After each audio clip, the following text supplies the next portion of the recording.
अस्सलाम वालेकुम वीरो। जैसा कि मैं तुहाडा अपना हसन भाई जान उम्मीद करना सारे वीर खैर खैरियत नाल होगे ते अल्लाह पाक सारिਆਂ ਨੂੰ अपनी इज्जत अमान ही रखे वीरो। ते जेड़े बीमार ने अल्लाह पाक उन्होंने सेहत तंदुरुस्ती देवे वीरो। मैं आप खुद 2-3 दिन हो गए काफ़ी बीमार रहा वीरो, तो दुआ करो अल्लाह पाक मैनू भी सेहत तंदुरुस्ती देवे, क्योंकि अजकल मौसम बारिशां बुरशां दा बदल बारिशां दा, तो यदी वजह तो काफ़ी बुखार हो गया है। जिस वजह तो मैं भी 2-3 दिन तकरीबन नहीं उठ के चल भी नहीं सकिया, इतना बीमार हो गया हूँ। तो मैं दुआ करना कि जेड़े भी बीमार ने अल्लाह पाक सारिਆਂ ਨੂੰ सेहत तंदुरुस्ती देवे। तो वीरो अज मैं कपाह चुगाई सी, तो कपाह चुगा के वेच के आया, तो हुण मैं क्या भी अज कुछ खाली थां पई सी, मैं क्या उहदे विच आपां मक्खी गढ़ लईए। तो उहदे विच गड्ढन लग्गिया मक्खी, तो उस तो बाद मैं गया ट्रैक्टर वाले लैके आया, तो ट्रैक्टर वाले लैके आया। वो भाई रूटर फेर रहा ट्रैक्टर वाला, तुहानूं अज दिखावांगे कि ज़मीन किस तरह बनाई जाती है जी पिंडां दे विच। वो रूटर फेर रहा वीरो, क्योंकि उत्थे घाह काफ़ी हो गया। रूटर फिरा रहे हैं, रूटर तो बाद फिर वो हल फेरेगा, तो फिर जाके जी आपां उत्थे खेला निकलवावांगे, तो मक्की बीजांगे इंशाल्लाह। ठीक है वीरो। तो हुण ट्रैक्टर वाला भाई आया होया, वो चला रहा, मैं तुहानूं दिखाना जी। रूटर फेर रहा भाई, रूटर का की फायदा होंदा है ये भी तुहानूं दसांगा।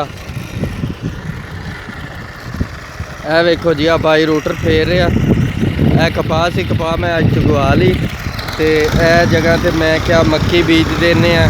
ठीक है, आ भाई रूटर फेर रहा, वेख लो।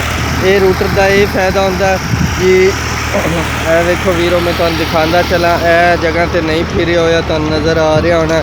इस जगह तो घाह काफ़ी ज़्यादा है, देखो घाह इन्ने घाह दे विच, ताकि फिर बंदा कोई भी चीज़ बीजदा स्प्रे खाद पाई दी तो घाह तो सारा खा जाता है, इस वजह तो घाह ख़त्म नहीं होंदा। फिर ये रूटर बनाया होया जी, आ रूटर फिरा रहे हैं, देखो जी। ठीक है, रूटर नाल बरीक कर दिंदा है। देखो जी आ बरीक हो गया, ए घाह भी घाह जड़ों पट देंदा रूटर, ए देखो जी ये बरीक हो गया। ठीक है, घाह पटिया गया। ठीक है, इस जगह पर देखो रूटर का ये फायदा हो रहा, इस पर करके मैं पहले रूटर फिरा रहा। मैं क्या वीरो कि जेड़ा है ना रूटर फिरन दे वजह तो ज़मीन बिल्कुल सही हो जाएगी। उत्तों भाई हल फेरेगा, हल फिरा के तो फिर आप इस जगह पर मक्खी गड्डांगे। ए मेरी कपाह सी, कपाह अज मैं चुगवाई है, तो उन्होंने पैसों नाल ही मैं क्या चलो मक्की बीज देने, अगे मक्की का सीज़न आ रहा, उस तो बाद फिर गंदम बीजांगे। तो हाँ वेखो जी भाई रूटर फेर रहा, रूटर किस तरह चल रहा अज तुहानूं दिखा रहे हैं मैं। यह देखो जी ये ट्रैक्टर के पीछे पाया होया जी, ये एक मशीनरी बनाई हुई। ठीक है जी, ये नाल जिहड़ा घाह घूह पट देंदी है। ठीक है, बरीकी नाल चलदी, थल्लों छुरियां लगी हुई ने, आ देख सकते हो तुसीं, थल्ले ये छुरियां लगी हुई ने। ठीक है, जिहड़ी ज़मीन बरीक कर देंदी है। देखो जी तुहानूं नज़र आ रहा होना, ये भाई हुण रूटर फेर रहा, सारे पासे रूटर फेरेगा सारे दे विच। उस तो बाद जी की ना है, फिर इनू हल फेरेगा, हल फेर के फिर तैयार करांगे वीरो। इस तरह ज़मीन तैयार की जाती, काफ़ी मेहनत होंदी है ये भी। यह देखो कितनी धूड़ उठ रही है, कितनी मिट्टी, क्योंकि सुक्की मिट्टी है, धूड़ उठेगी तो यानी कि मिट्टी नाल मिट्टी होना पैंदा। उस तो बाद जाके फिर जी बंदा नू मेहनत का सिला मिलता है। वेखो जी 2-3 दिन भाई मैं काफ़ी बीमार रहा। ठीक है, इस वजह तो करके बस कोई भी काम नहीं किया गया, तो फिर दवाई वगैरह लई अज कुछ तबीयत सही है वीरो। तो अज मैं अपनी बिजाई करा रहा। ए वेखो जी आ मेरी कपाह है, तुहानूं कपाह भी विखांदा चला, कपाह लगी हुई है।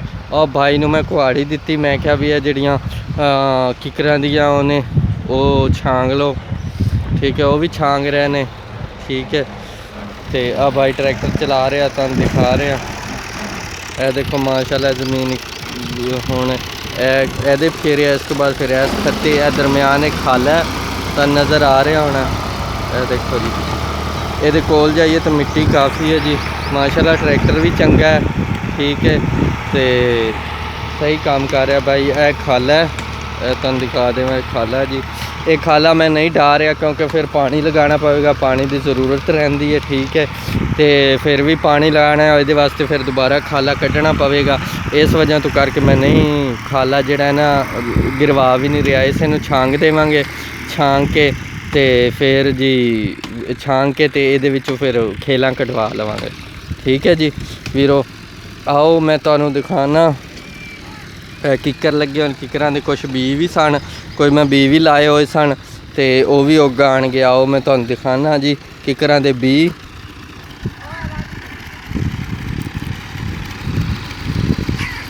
बी लगे हुए ने किकरां दे जी।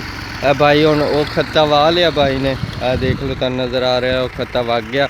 हुण इस खत्ते च आ गए ने भाई, इस खत्ते च हुण फेरनगे जी। यह देखो जी, पहले पुराने ज़माने दे विच ट्रैक्टर होंदे नहीं सी जी, क्योंकि ना ये जे औजार होंदे। हुण तो माशाअल्लाह औजार आ गए, ट्रैक्टर आ गए। पहले पुराने ज़माने च ये चीज़ां नहीं होंदियां सन ते लोग जिहड़ा बैलां दे पिछे ढग्गियां दे पिछे पा के हल वो फेरदे सन, ज़मीन बनाते सन, काफ़ी मेहनत होंदी सी। हुण तो माशाअल्लाह मशीनरी आ गई है तो ये नाल फिर एक टाइम की भी बचत है। ये है ये तेल पैंदा, तेल भी काफ़ी महंगा हो गया, तकरीबन 30 रुपए वध गया तेल हुण वीरो, लेकिन मजबूरी है फिर चलाना भी है, काम तो करना ही है, काम तो बगैर तो सरदा नहीं। आओ जी मैं तुहानूं दिखाना, मैं किकरां दे बीज भी लगाए ने, स्पैशल किकरां दा बीज मंगाए ने जी। वो मैं थैलियां च पा के रख रहा जिस तरह कि तुहानूं दस्सिया सी। यह देखो जी, मेरे किकरां दे बीज पे ने। बच्चा स्कूल जा रहा, ट्यूशन जा रहा। यह देखो जी, मेरे किकरां दे बीज, ये एक दो दो बी पा के मैं रखे हुए ने, ठीक है। ये किकर हो जाएंगे जो ये तैयार हो गए फुट पे, उस तो बाद फिर ये शॉपर उठा लवांगा मैं, उठा के तो होर जगह पर लगा लवांगा, ठीक है जी। किकरां दे बीज है ना। मेरा डोगी बैठा है, कट्टा है जी। देखो जी, मेरा कट्टा है डोगी, भाई ट्रैक्टर से फेर रहा है। अज आप जमीन वार करा रहे हैं, तुहानूं दस रहे हैं कि जमीन नूं किस तरह यदी बिजाई की जाती है, उस तो बाद किस तरह इन वाह वू के किस तरह कढ़िया जाता है। अज तुहानूं मैं दिखा रहा जी ये पिंडां दे विच किस तरह वाही की जाती है। यह देखो जी, बड़ी मेहनत लगती, मिट्टी नाल मिट्टी होना पैंदा। तुहानूं नज़र तो आ रहा होना काफ़ी मिट्टी है, ठीक है। इन्नी मिट्टी दे विच जिहड़ा ना मिट्टी दे विच अजकल तिलों की फसल भी जा रही काफ़ी ज़्यादा वीरो, तो लोग तिल भी गढ़ रहे हैं तो छंड भी रहे हैं। वो भी तुहानूं दिखाया सी मैं, पहले भी दिखावांगा भी सही है इंशाल्लाह जी। अक्सर लोग ज़्यादा तिल क्योंकि उत्तों हुण मक्की बीजी जानी है, आप भी मक्की बीज रहे हैं। इस जगह तो मैं पहले पट्ठे बीजे हुए सी, हुण मैं मक्की बीजन लगा। मक्की बीज के जानवर मेरे उवें बन्ने खड़े ने, आ देख लो जी। हुण मक्की बीजांगा, तुहानूं दिखांदा चला। देख लो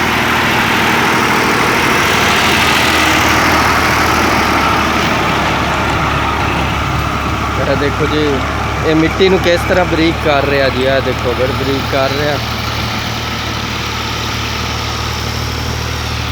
ठीक है वीरो जी, ठीक है वीरो। मैं तुहाडा अपना हसन भाई जान तुहाडे वास्ते अच्छी अच्छी वीडियो लैके आंदा रहांगा। अज मैं तुहानूं दस्सिया कि मैं मक्की भिजवा रहा, ठीक है। ट्रैक्टर चलाया है, ज़मीन हमवार करा रहा, फिर खेलियां कटवावांगा, फिर ये मक्की का चोपा लगेगा, वो भी सारी तुहानूं वीडियो दिखावांगा जिस तरह कराना है। क्योंकि हुण भाई है इक्को जी करेगा, उस तो बाद फिर आवेगा, फिर लिया के खेलां कढ़ेगा इंशाल्लाह। तुहाडे वास्ते तुहाडा अपना हसन भाई जान होर भी अच्छी अच्छी वीडियो लैके आंदा रहेगा जी वीरो। तो इंशाल्लाह तो मैं दुआ करना जिहड़े बीमार ने, अल्लाह पाक सेहत तंदुरुस्ती देवे। क्योंकि अजकल सीजन चल रहा वीरो मक्की का, अगे लोग जिहड़ा ना हुण मक्की बीज रहे हैं ज़्यादा तो ज़्यादा, ठीक है। तो मक्की की बिजाई की जा रही है इंशाल्लाह। तुहाडा अपना हसन भाई जान तुहाडे वास्ते होर अच्छी अच्छी वीडियो लैके आंदा रहेगा। तब तक वास्ते